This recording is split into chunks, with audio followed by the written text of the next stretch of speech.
बस मेरे आखिरी अल्फाज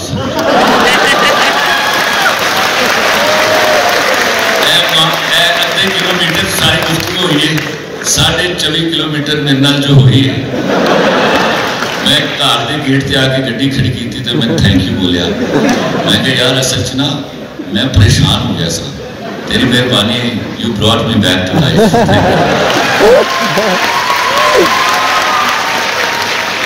जैसे माइक शराब ही बोले, माइक खराब हो गया।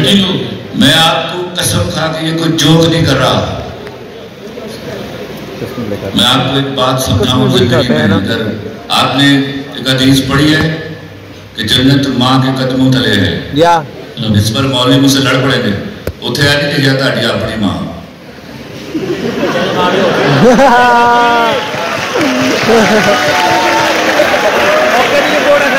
वरना मेरा दीन बड़ा स्पेसिफिक है, वो लिखता आपकी जन्नत आपकी मां के कदमों तले है, ये हंसने की बात नहीं है।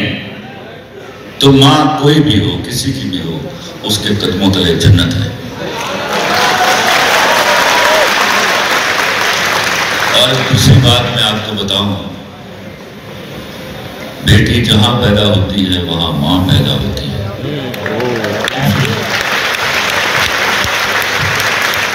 और तीसरी बात मैं आपको बताऊं कि औरत बे औलाद भी हो तो फितरतन मां होती है।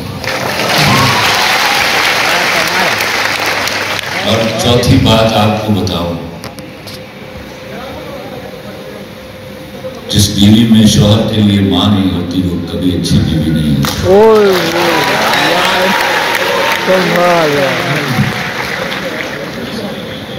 इसलिए आप अपनी काया पलट लेंगे उस दिन जब आप अपनी बीवी की इज्जत अपनी मां के बराबर करेंगे। आप ब्याह के खिलाते, अपने बच्चों की माँ ब्याह खिलाते हैं। वो दैट्स अनदर मदर। इस बात पर तहकीक कीजिए, किसी वक्त आलमों से मुकालमा करूंगा इस बात पर। बहुत खूब। दुराब खलील जो आपके बेटे हैं, एक उभरता सितारा, उन्हें भी कभी कोई कोट पड़ी आपसे? बड़ी कोट पड़ी। मैं उसको बाप नहीं मानता कि बेटे को मारता नहीं है। वाह वाह वाह। मैंने खाई जुतियां मारो, सेंसिटिव नहीं होंगे। मैं साइकोलॉजी को सब्जेक्ट नहीं मानता जो हमारी इंडस्ट्री के हवाले से मैं थोड़ी सी आपसे बात करना चाहूंगा कि जैसे तुर्की के ड्रामे पाकिस्तान में जितने मकबूल हैं उतने तुर्की में भी नहीं, तो क्या हमारे हीरो सारे छुप गए हैं? देखो आपके यहाँ मजहबी तफावत इतनी है बदकिस्मती से कि आपने अपने हीरोज किताबों में रख के मार दिए। आपने आर्टिफिशियल हीरोज अपना लिए। आपने तो स्पाइडरमैन को मान लिया हीरो, आपने तो वो क्या है दूसरा शक्तिमान को हीरो मान लिया। आप जब कौमों के हाथ से गैरत रेत की तरह फिसल जाती है तो वो रूम अवेलेबल करते हैं दूसरों का आपके अंदर दखल करने का। आप तरक्की की बात कर रहे हैं, इंडिया के घटिया ड्रामे इंडिया को ड्रामा बनाना नहीं आता, बट आप माशाल्लाह अल्लाह के फजल से सारियां और सरे की बढ़िया सन की जन सका।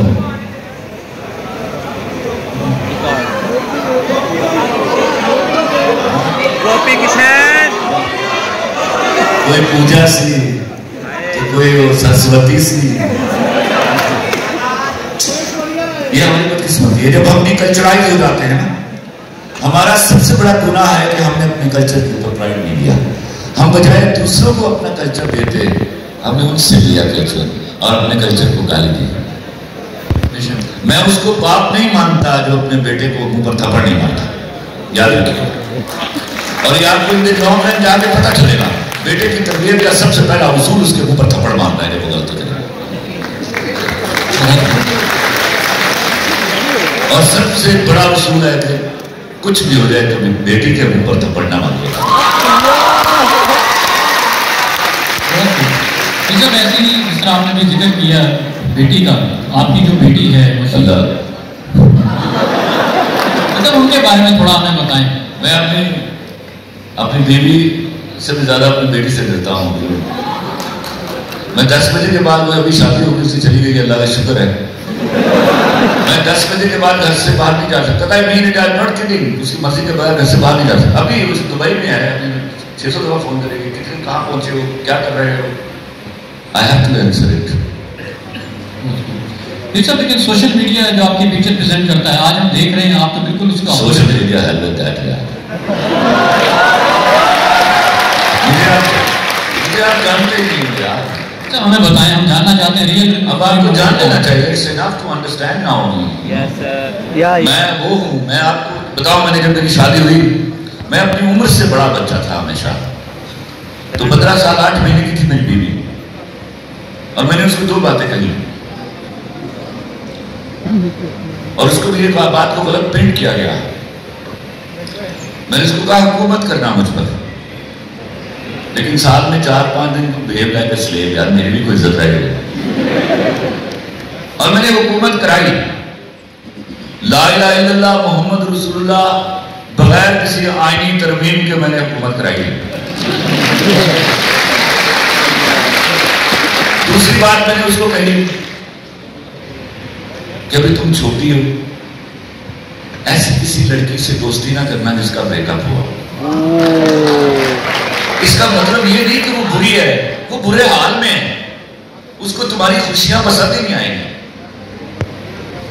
और तीसरी जो सबसे बड़ी इंपॉर्टेंट बात थी, जो मैं आज आप लोगों को सिखाऊं, मैंने वलीमे की रात या शायद उससे अगला दिन मैंने अपने अब्बा जी और चचा को बिठाया और मैंने कहा, अजीम बुजुर्गों, आप में से कोई मेरी बीवी के सामने कभी ऊंची आवाज में बात नहीं करेगा।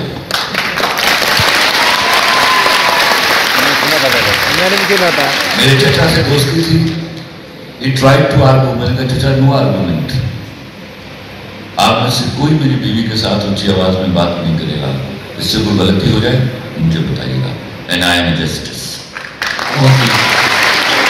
इसका नतीजा क्या निकला कि मेरी बीवी के, मेरे खानदान के बुजुर्गों से आइडियल ताल्लुकात थे। सबसे घटिया मर्द वो हैं जो बीवी का घूंघट उठाते उसको बोलते मेरी मां की इज्जत करना। क्यों मामा, तेरी मां काबिल इज्जत नहीं थी?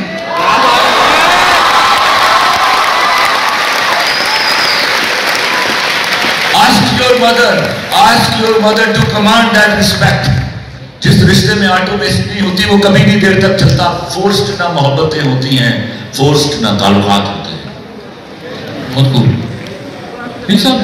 फोर्स्ड, अब आपने बात की सिर्फ फोर्स की, तो फोर्स मैरिजेस के हवाले में आपका, यहाँ मेरे बापों का बहुत बड़ा गुनाह है। देखिए, मैं मालवी सरमत को इतना ब्लेम नहीं करता, मालवी सरमत तो एक बाई प्रोडक्ट है। मेरे यहाँ के बापों ने बड़ा जुल्म उठाया है,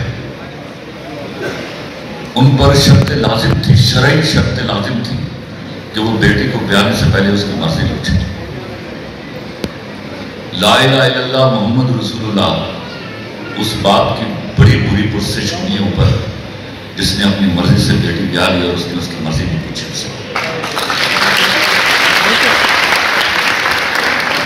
मैं आज फिर पूरे ईमान के साथ कहता हूं, लड़की को उसकी मर्जी के कुत्ते से ब्याह दीजिए, वो उसको शेर बना देंगे।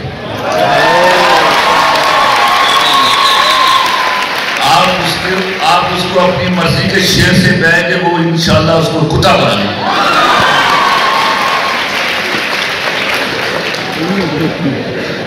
ये बातें आपकी समझ में नहीं आएंगी तो यहाँ मालवी सरमत को पैदा होने की जरूरत ही नहीं है। इतनी मालवी सरमत पैदा होगी कि आप संभाल ही नहीं सकेंगे। खलील साहब, आपकी मुल्क की हालात में भी गहरी नजर है। 8 लाख पाकिस्तानी मुल्क छोड़ के चले गए, बाकी फिराक में है, तो आप आज हमारी बात क्या मैसेज जाया नहीं जाता क्या खलील साहब, आपसे ज्यादा मैं क्या कहूँ यार। मैं देखिए, मैं मर्द के रोने को हमेशा गाली दिया करता था, लेकिन पिछले 20-25 दिनों में 2 दफा रोया हूँ। मैं एक इकोनॉमिक्स का बहुत अच्छा स्टूडेंट था, तो $2 बिलियन के साथ तो आप 10 लाख की आबादी का मुल्क नहीं चला सकते, और आप 23 करोड़ पता क्यों चल रहे हैं? That is artificially running economy. Corruption के पैसों से इस वक्त आपका इन हाउस कंट्री चल रहा है, वरना you have gone, you are nowhere. वो उसने सही कहा है, उसने डरते हुए कहा, लेकिन वो बहुत बड़ा सच बोल गया Khawaja Asif, you are a defaulted country. अब अल्लाह से आप दुआओं पर काम करने वाली कौम है, दुआ करते रहिए बस। Congratulations. मतलब क्या रोल क्या है हमारी यूथ का यहाँ पर, मैं क्या करना चाहिए, एडवाइस कीजिए प्लीज। ऐसे तो पूरा एक सेशन होना चाहिए इनको हो जाए सर, वही बात बताओ कुछ बदलने का तरीका। मैसेजेस करने बंद कर दो व्हाट्सएप पे।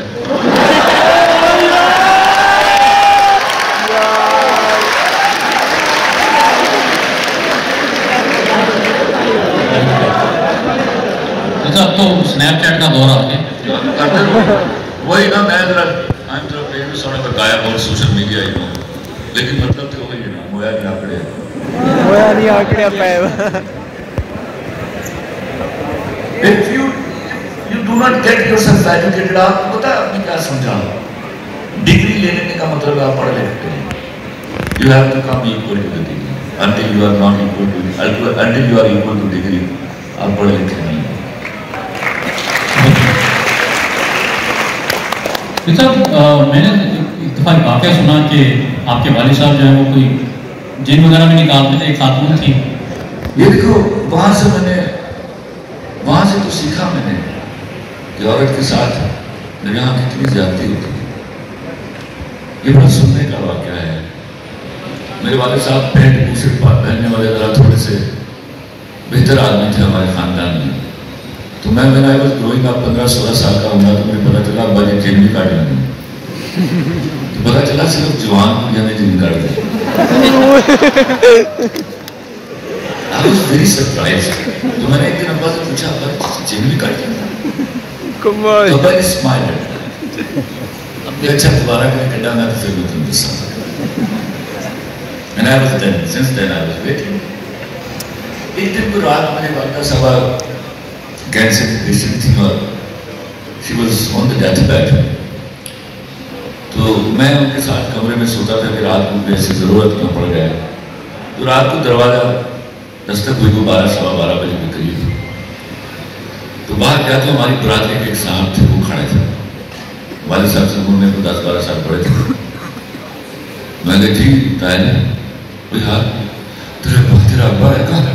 मैं कहा अब्बा सुता है। मैं कहीं उठ गए यार हम बुलाएंगे। मैं कहा अब्बा ताया फलाना है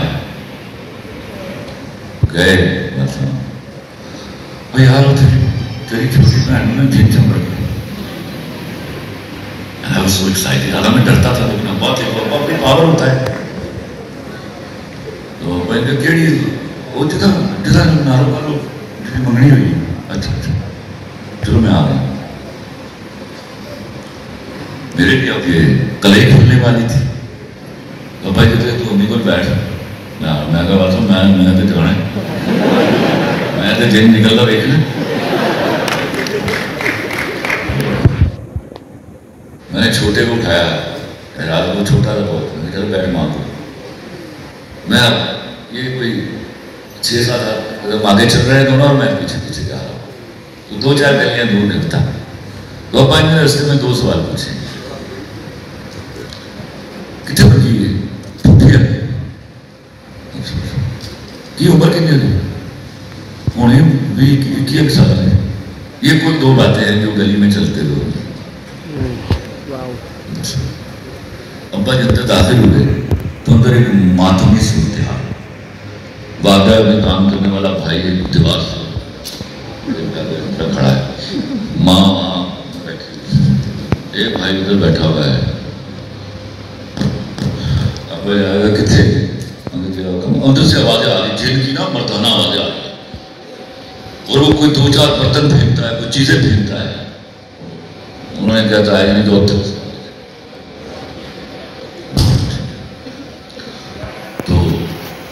सारे ना उस तरफ चले गए। अब्बा ने दरवाजा खोला, चिराग की आवाज से दरवाजा खोला है तो अंदर मेगी सी लाइट है, उसमें जिन के घुराने की आवाज आई। तो मैं अब्बा जी के पीछे था। अब्बा जी जो ही 2 कदम डाले हैं कमरे में, जिन वहां से उठा है और अब्बा जी पर हमला हुआ है। अब्बा जी मेरे बड़े सॉफ्ट आदमी थे। अब्बा जी ने 1,86,000 मील फी सेकंड की रफ्तार में थप्पड़ दिया। जिन उछल के बिस्तर अब्बा जी आगे बढ़े, मुझे कहते दरवाजा बंद कर, मैंने पीछे से दरवाजा बंद कर दिया।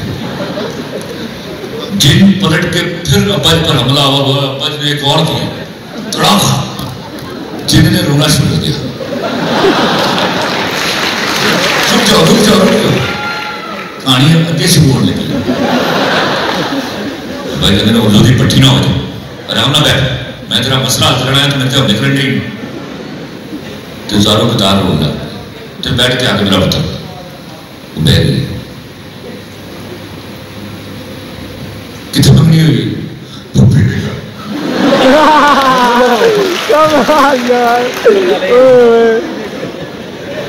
किधर ना करना खाने का।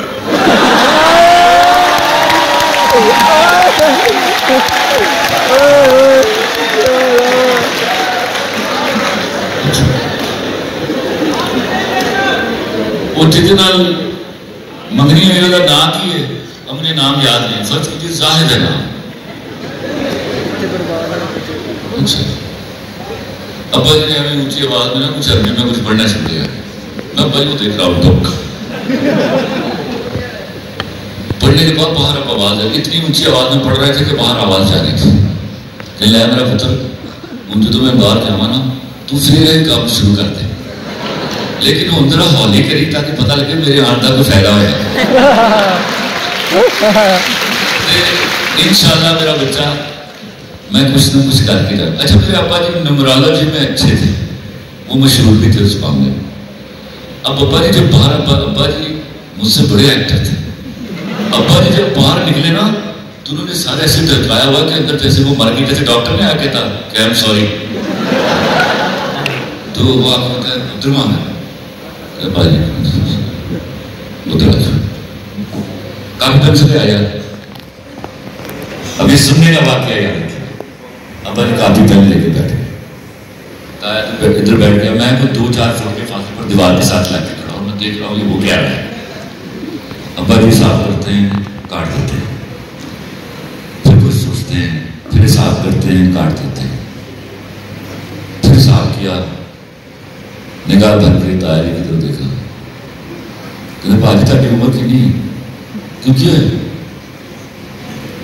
मैं तो सोच से मैं हो गया हूँ 8 थ्रेड था, 12 थ्रेड 300 दायरे के ढीले बाहर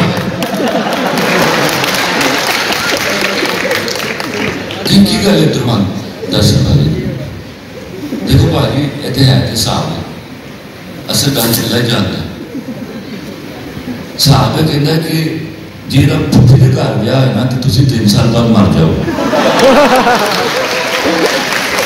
वैसे भाजी मनो ना इतने लब इधर जाता है, इतने साहब से गल्लां हो रहे झूठा ही हो गए। मैंने वो राम उड़ा हुआ आज तक नहीं देखा जो ताया जी का राम उड़ा हुआ था। वाले साहब जी को 4-6 दफा कह के कि भाजी साथ कहीं भी जा रहे हैं, हौसला भी दी जा रहे हैं, वापस आ गए। तो 8-12 दिनों बाद कुड़ी ने साढ़े घर आई खुश खुश काट लैके मेरा खाला ने घर ब्याह तय हो।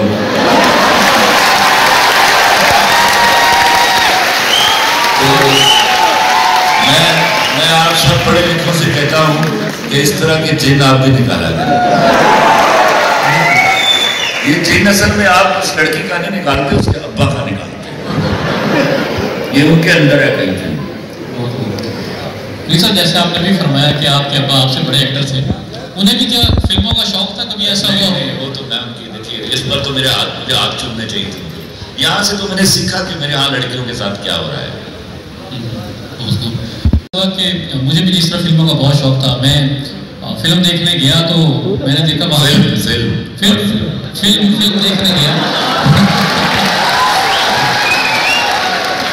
मैं फिल्म देखने गया तो वहाँ पर अंधेरे में मैंने एक शख्स को देखा, मैं वहीं से उल्टे पाँव वापस लौट आया।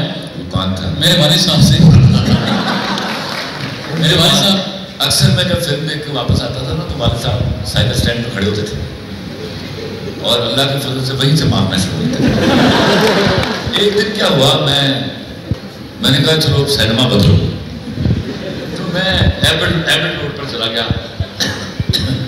तो तो छोटा सा था, मैं 9th में पढ़ता था मैं, तो कुर्सी ना आप उठ जाए तो ऊपर चढ़ जाती है ना, तो मैं जब गया तो फिल्म शुरू होगी तो अंदर अंधेरा था, मैं जाके वैसे ही ना जाके बैठा तो मैं किसी की गोद में बैठ गया, तो उसने परे किया मुझे, तो मैंने आके साइड में कुर्सी करके वो बैठ गया, थोड़ी सी रोशनी में साइड में सादा पानी बैठ गया। अंधेरा खत्म हुआ, अंधेरा हुआ तो मैं उठ के फटाफट वहां तो भागा नहीं, वो जाके पीछे बैठ गया। हम दोनों शाम, अब्बा जी का पहला सवाल होता था घर पहुंचते मेरी माँ से कि कितने बजे आया कार, अगर मैं 7 बजे घर आया हूं तो मतलब मैं फिल्म देख के आया हूं, चाहे मैं कुछ भी डर हुआ। कहते बाबू जी 7 बजे आए, कितों आया? मैं कहा मतलब कि तो तुसी आए।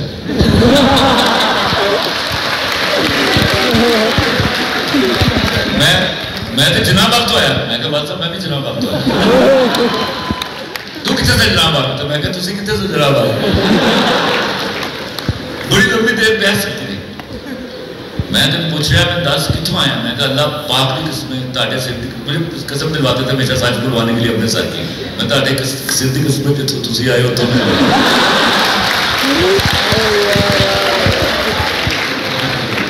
मैं सब आपने फिर मुझे साइड पे लगे, कहते हमें बड़ा दसे माशाल्लाह।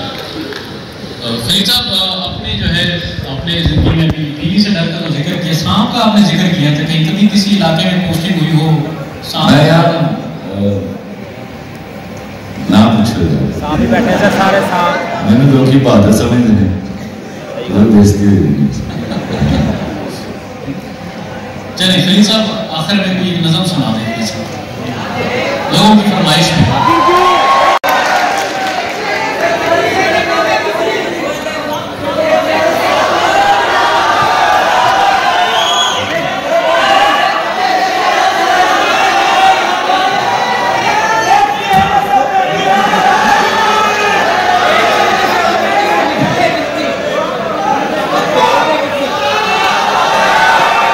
They are demanding.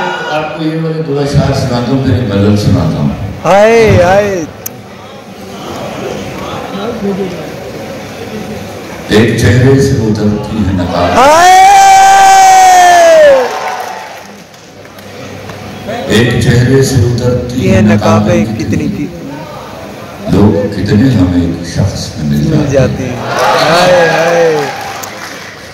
एक चेहरे से उतरती है नकाबें कितनी, लोग कितने हमें एक शख्स में मिल जाते हैं। वक्त बदलेगा तो इस बार मैं पूछूंगा उसे, तुम बदलते हो तो क्यों लोग बदल जाते हैं। हाय। गजल के साथ अश्क नादान से कहो बाद में पछताएंगे, अश्क नादान से कहो बाद में पछताएंगे, आप गिरकर मेरी आंखों से किधर जाएंगे।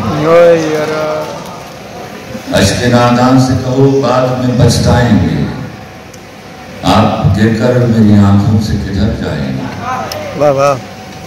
अपने लफ्जों को तकल्लुम से गिरा कर जाना, अपने लहजे की थकावट में उतर जाएंगे। तुमसे ले जाएंगे हम छीन के वादे अपने,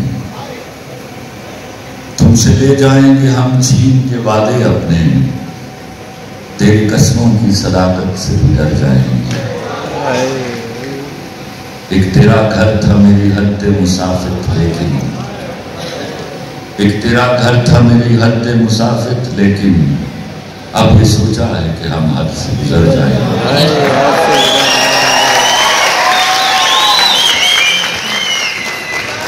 अपने अफकार जला डालेंगे कागज कागज, अपने अफकार जला डालेंगे कागज कागज, सोच मर जाएगी तो हम आप भी मर जाएंगे।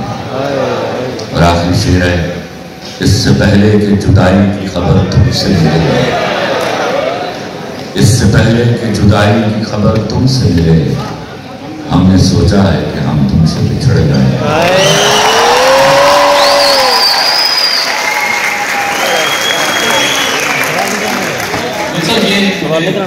मैनेजमेंट की तरफ से लव लेटर मशहूर हुआ है, एक ट्रिब्यूट वीडियो है आपके नाम, वो यहाँ पर प्ले करना चाह रहे हैं आखिर में। तो मैं रिक्वेस्ट करूँगा जी मैनेजमेंट से काइंडली इसको प्ले कर दें। माहौल के साथ अपनी जिंदगी का पहला सूरज देखने वाला ये शख्स अपनी रगों में अदब और रूह में इश्क लेकर पैदा हुआ।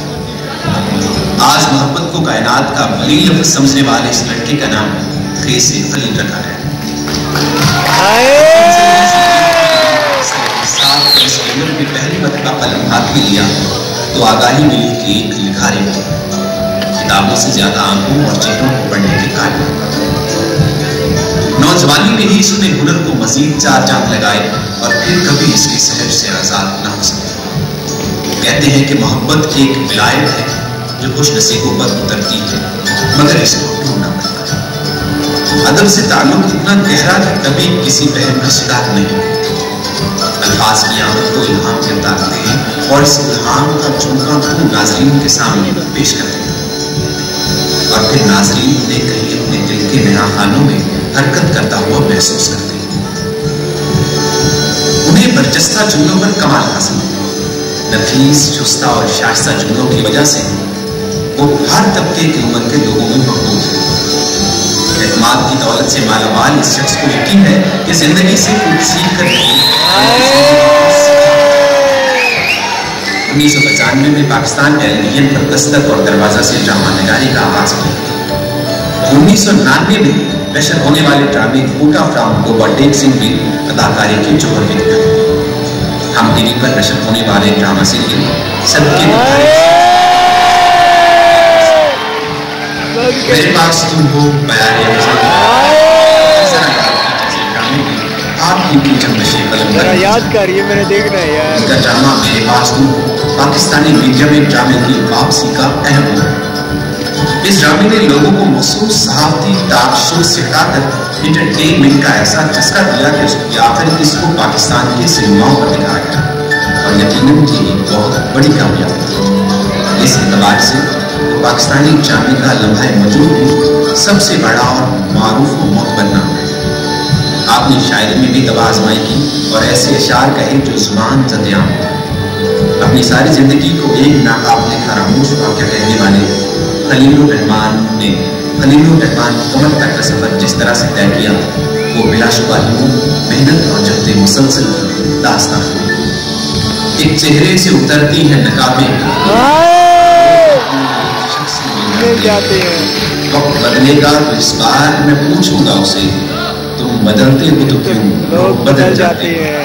खवातीन एक इशारे की खाली आपके रूबरू तशरीफ ला रही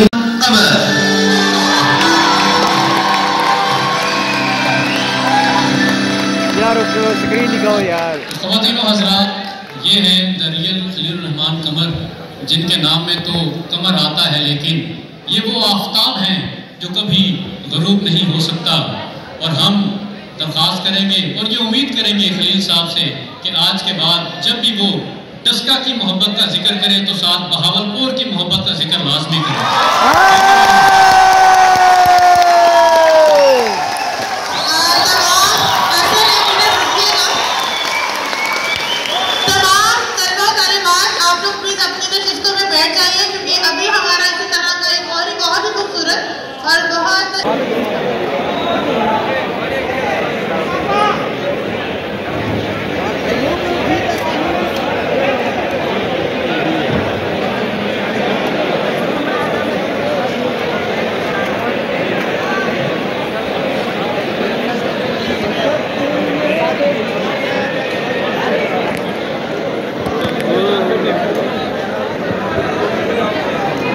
हेलो बस इधरों इधरों उधरों नहीं।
बस